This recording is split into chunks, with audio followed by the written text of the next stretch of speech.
Now I got a story for you all, but I'm gonna do it in my southern voice. I'm gonna try to pick the best one that I like, so you all will get some, some, some laughs and maybe some, uh, soothed mellows. Smooth.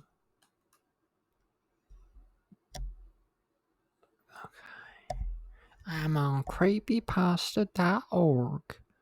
I'm looking at right here, right this here. It says, Wipe Your Feet by Submission by Scarelord. It was posted on March 12th, 2016. Whoa, that's a long time ago, ain't it? Well, I'm gonna go tell you the story, so go sit down and I'm gonna tell you the story. Wipe your feet when you come inside. Cliche, old school. Who does that anyways? Well, the shit your brother or grandmother tells you isn't always bad advice. Quite the contrary, really. I'm about to tell you a story you won't believe. A story that will never leave me. A story about what exactly happens when you don't wipe your feet. And please, whoever finds this, heed my advice. Read the story. It's too late for me. It was a cold and wet Sunday afternoon. The sky was gray with post-storm clouds. I had just gotten off work at the town grocery store and was walking home. The roads were horrible. Mud lined the streets, caking onto my shoes and soaking through to my socks. I just wanted to get home, take a warm shower, finally get dry and pass out. As I walked, I began to feel unnaturally cold, more cold than normal for the temperature. Surely it was a sensation that seemed to radiate from inside of me. I must have a fever, I thought. Some bozo at work got me sick. Soon after this, though, thought, I was torn from my pondering by a startling shout. "Hey, kid!" came the intrusive voice. I looked around nearby at the corner of Lucy and Elm. I live in a small city in the backwoods of Colorado. I'm sure you haven't been there, said a decrepit old woman, homeless by the looks of it. What? I snapped, annoyed by how obtrusive she seemed. Come here. Sorry for scaring you. I really need to tell you this though. She seemed sincere, so I figured I'd hear her out, you know. I walked up to her slowly and asked, Yeah, what's so important, lady? She cocked an eyebrow, hacked out the most disgusting smucker's laugh I've ever heard, and said, Why, son, you're gonna die. Haven't you ever wiped those grimy, stinky little piggies of yours before stepping foot in your house? Anyways, listen close, young'un, and you might yet be saved. Always, and I mean it, always wipe your feet before stepping in anyone's house. Anybody, hear me? You're all in danger. Pointing up her gnarly finger. It was about this point I just wanted to laugh and walk away. Something in her eyes. It was fear looking back. But at the time I was just enthralled. I thanked her for her advice and walked away. My, strange things happened on the way home. No, for example, I saw a bus pass in front of me. Not any bus, mind you, as I live in a small town deep in the Rocky Mountains in Colorado.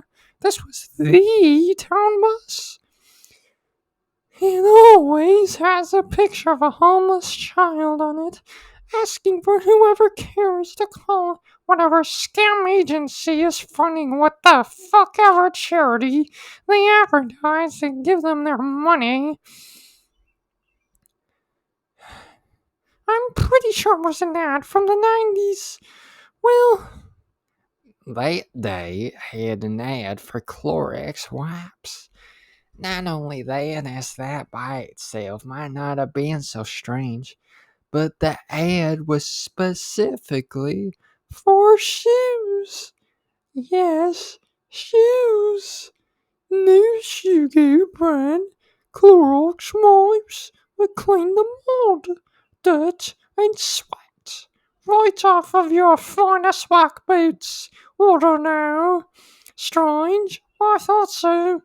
I shook it off as a hallucination until I came to my street. At the corner of my street is a stop sign. Any normal day when normal things are happening in a normal manner, it is an ordinary stop sign. This day, it had a shoe scrub attached to no tie to the stop sign with barbed wire. God, so long. Oh my god, I'm tired. Quick break, I'm really tired.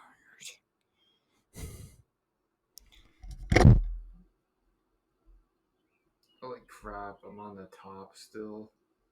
Oh my god. Oh, it's only halfway. Okay, I can do this. Hold on, I need a break. I'm really tired. Which voice should I do? Which voice should I do? I like the voice, the Ricky Rap voice. I like it. Makes me feel nice. It feels cathartic. I feel sick currently, and it's the one that makes me feel the least sick. Okay. I could talk as a with if they want me to, but it might be offensive, but that's good. I like offensive. Somehow, people find it offensive. Somehow. What people watching this though? No one. No one's watching this. You know, no one's watching this, so I can do whatever the hell I want. What voices do I have? Okay, I guess if you really want me to, okay. My back's itchy, by the way. I looked around nearby at the corner of Lucy and Adam. Oh wait, I read that.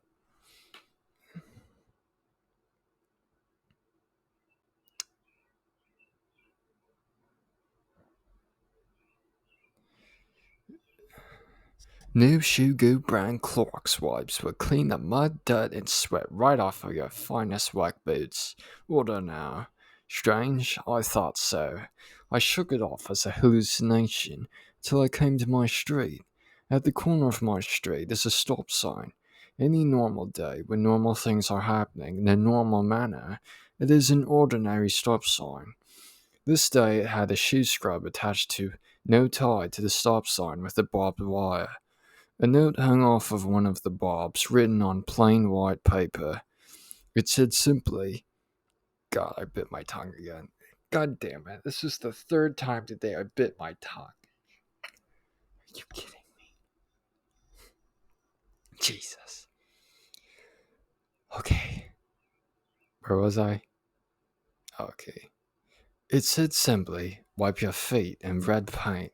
Looking back, I'm not sure it was paint. Well, at this point, I was pretty sure I'd gotten the message, and I was scared. I began running toward my house. It was just a block away. Then my cell phone rang. It was my mother. Huh, fuck. Hello, I panted, out of breath. Hi, Erin. Are you okay? Yes, mother. What do you need? I've had the strangest, longest day and just want to go home and go to bed. Well, I just called to check in. Don't forget to wash up the dishes and clean after yourself. Don't track mud into the house. I've seen weather reports and won't be doing any cleaning up after you. Okay, Mum, I replied. The same old phone call I get every time she leaves town. I wish I'd listened to her. I'll never forget her. All she ever tried to do was care about me. I forgot to mention I live with my mother. She's a major clean freak. Anyways, I will continue my story. Okay, well, thanks, ma'am. I won't forget. I have to go now. My day's been really weird. I started. Oh, and don't forget to pick up the deposit I left you for grocery shopping. You haven't forgotten that I need you to shop for me the day before I get back, have you, Aaron? I smiled. Always the paranoid one, my mother. No, Mom, I haven't, but my. She interrupted again. I'm sorry, Aaron, but I have to go. Please don't forget. The bank closes in an hour, your time. I believe. Love you. I'm late for my meeting. I need to clean the mud off of the hotel carpet before I go. Don't want to be rude. Bye, honey. Click. Just like that. Off to the bank then, I guess. I had completely forgotten in the strangeness of my evening. I turned around and walked down the street. I forget if the I forget if the note was still attached to the stop sign, but I think I'd have noticed it. Either way, a half hour walk later, I found the bank was closed for repairs. Apparently, parts of the bank had sunken into the ground overnight. There was police tape around the parking lot and a lot of emergency staff all around the scene. I had decided to call my mother the tomorrow and ask her what she wanted to do since the bank appeared out of business. In the meantime, I tried to investigate. The police wouldn't say anything to me, and what little journalists and reporters that were there were being kept in the dark as well. I think someone died. I'm not sure of it now, actually. Suffice it to say, 2 hours after I had originally left work, I finally came to my doorstep. I was exhausted and had completely forgotten the old lady, the bus, and the stop sign. I opened the door, kicked my feet against the step to remove the loosest mud, and trod straight inside to my room, leaving tracks on the carpet just as my mother had asked me not to. I flopped into my bed without even taking off my shoes and fell asleep. An unknown amount of time later, long after sundown, I'm sure, I've been writing these events for about an hour now. I was awoken by my boots. My boots were moving. The laces were whipping against my shins. They tugged and pulled and dropped off of my feet. I jumped up, terrified and sure that I must be dreaming. To my dismay, I still have not woken up. If this is a dream, my boot shot out of the room, seemingly sliding along ice. I got tentatively, I got tentatively out of bed and followed them. They left mud streaks all the way to the living room. The tracks I had left earlier were gone. They were seemingly replaced by lines of thick, black, mud looking marks going up the walls and congealating on the ceiling in a bubbling, writhing mess of mud. A large puddle, seemingly. There was a strange noise coming from the moss on the ceiling. It was a faint screaming sound. Many voices all at once, mixed with a growling and hissing that must have come from a creature I cannot begin to imagine. The mud puddle seemed, from my experience in horror stories and RPG games, to be a portal to some hellish world. As soon as I thought this, something began to come out of the horrifying puddle. An arm, human by the looks of it, but all black and earthly brown, like mud.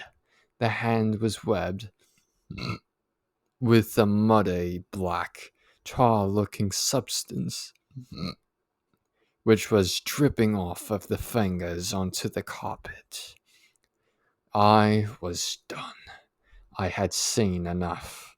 I bolted for the door, going around the mass on the ceiling, and to my surprise and ultimate horror, the tar substance went for the door as well. 1,000 small black droplets moved faster than I can blink, slug like, to the door, slithered up it, and encased the knob in a sticky black goop.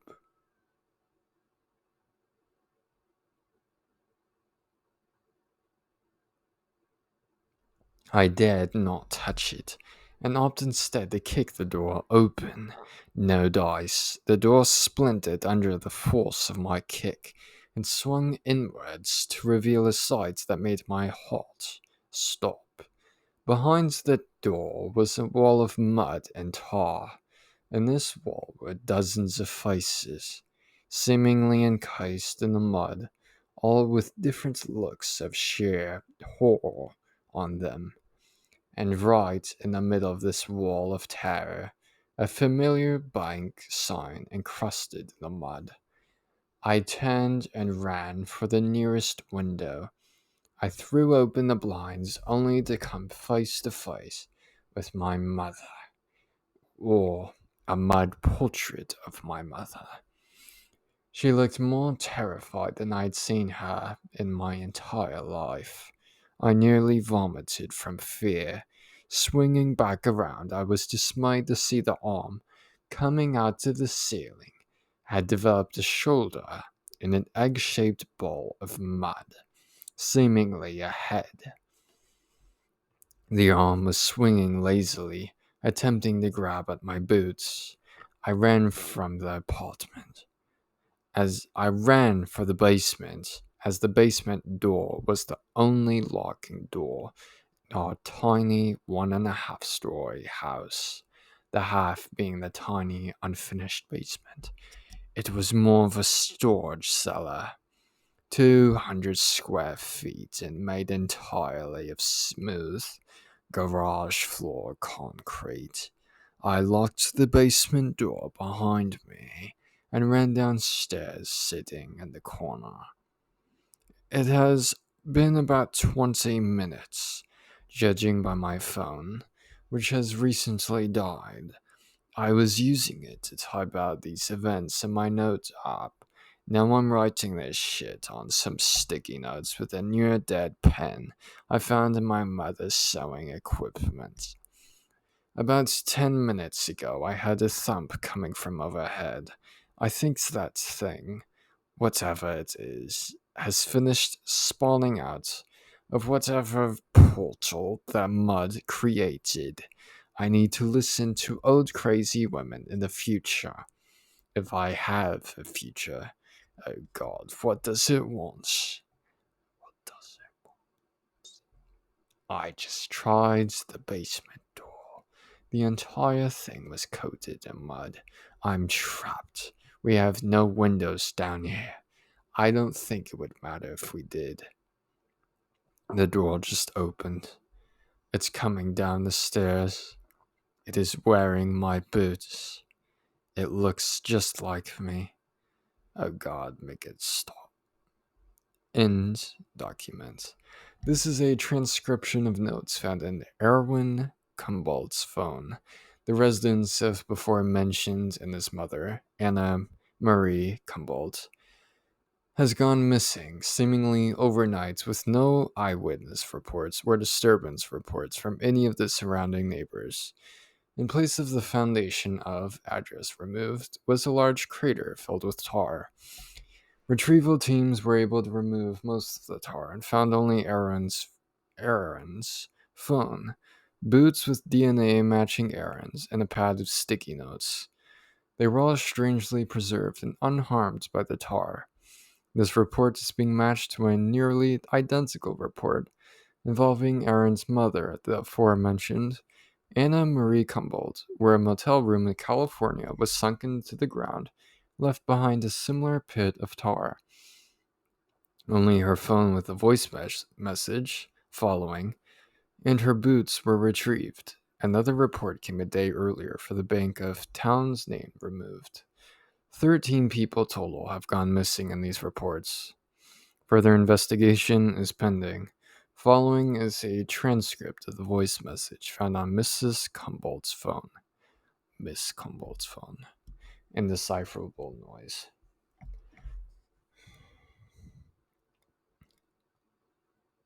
Hello? Hello? Hello? Hello? I'm leaving this so hopefully someone finds it. My phone has no service and shuffling, terrified scream. Oh god, she almost got me. Whatever the fuck. My phone won't even dial 911. What kind of shit service is this?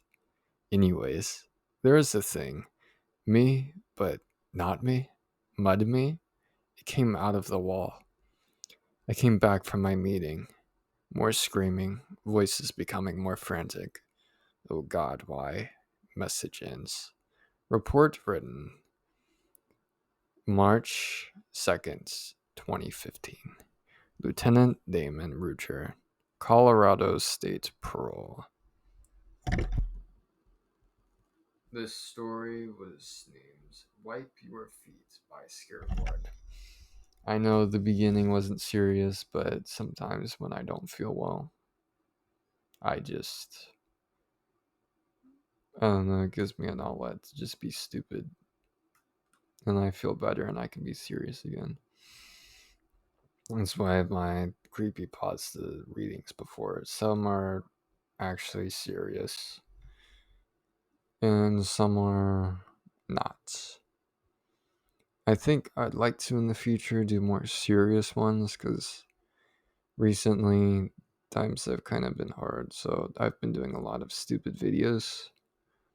But I think since I'm aware of that, I'd like to make serious videos just because it's like I don't want to just make funny videos or trying to be funny, just thinking about like how serious everything else is. I think maybe just acting serious, maybe that would just be maybe more helpful than just the satire, I guess. Just not that long ago, I won't describe it exactly, but I've been through some things nobody will ever experience in their life. I've been in an incredible amount of pain for a very long time, physically and mentally, emotionally, but mostly physically, to be honest. And after that, creepypasta, it's like with the scary stories, I guess to me instinctually, it's kind of like a joke to me, which is why I don't take it seriously. It's like after going through that real horror and just seeing people write stories about horror they've never experienced is like I think I think you just don't take it very seriously. It's just why I make funny videos about creepypasta sometimes. Is it is kind of like a joke to me, I guess. I'm not criticizing them. Like I don't think it makes me better to have certain experiences other people don't. Like I don't resort to saying people are better or worse what based on their experiences that they can't control. Like, I couldn't control the things I experienced. I can't control that other people didn't experience what I experienced. So I don't resent people for that. But I guess the residual effect of experiencing that is just, I have a different perspective than other people. So,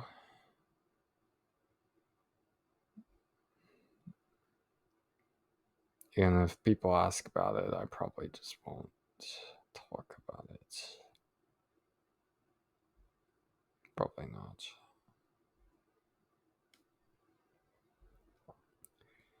So, creepypasta.org.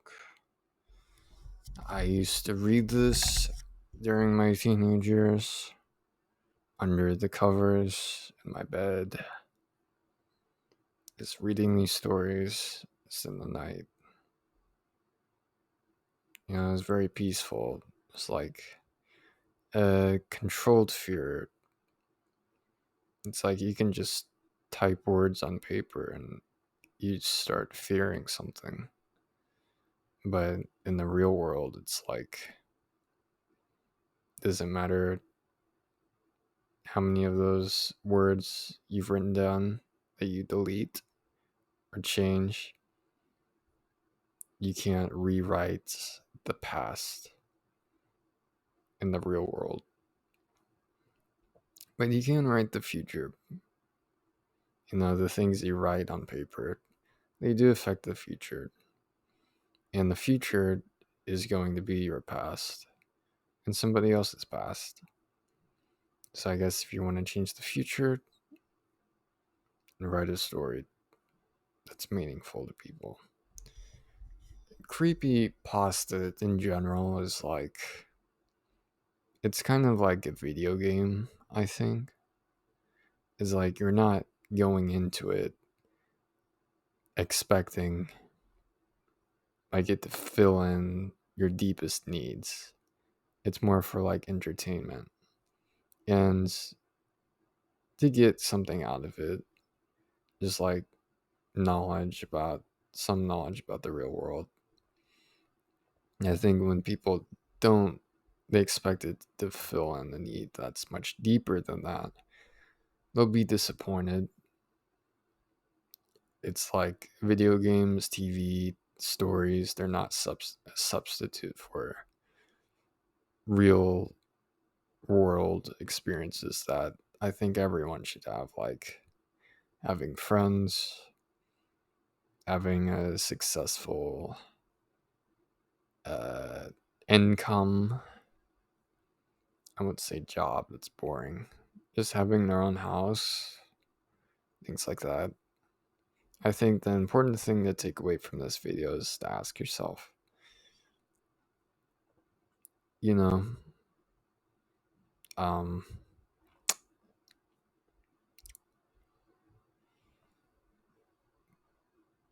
if you like creepy pasta, or you like horror movies, horror games, things related to horror, okay, I think you should ask yourself, like, is this, am I trying to use this to fulfill need that's much deeper than what this can actually offer? And if it's no, then obviously it's like, I guess nothing changes. But if you realize it's yes, then maybe you should take some time to learn more about why you actually are interested in horror to begin with. Maybe it's more than being afraid or fear. You know, it could be the community. It could be writing stories. It could be reading stories. It could be the other people's lives you get a taste of by the stories, the characters, or just the events that people are experiencing life while you're just reading about them. I think it's just important to remember that, fear isn't the only reason people read creepypasta. It's also so they have hope. Hope for their lives once they put their iPad or laptop down from reading. It's like that's your real life, like your story. It's like I always imagine it like if I watched a show about myself, it's like, and that all I saw was like just me watching TV, me reading quietly and stuff like that. But there's no real plot to the story. Then it's like I wouldn't watch that. It's boring. Like it's meta, but it's empty. Like the real substance that brings all those things together is the plot in your life. It's not that you should cut those things out. It's just that you need a purpose to it. It's like, why are you watching TV? It's like, are you doing it because you have nothing else to do? Or are you doing it to spend time with someone you care about? Or are you reading scary stories because you don't know what else to read and you want a quick thrill? Or is it because you actually want to find out in the real world what you're afraid of? I think it's just important to not forget yourself when you read or watch other people. It's like I think people lose that opportunity to understand themselves when they just think reading and watching shows is about other people. It's also about you and finding out who you are. It's not just by participating in those events, but witnessing them. And you experience them by knowing the thoughts of the people who experience those things and their choices and just them that they exist. So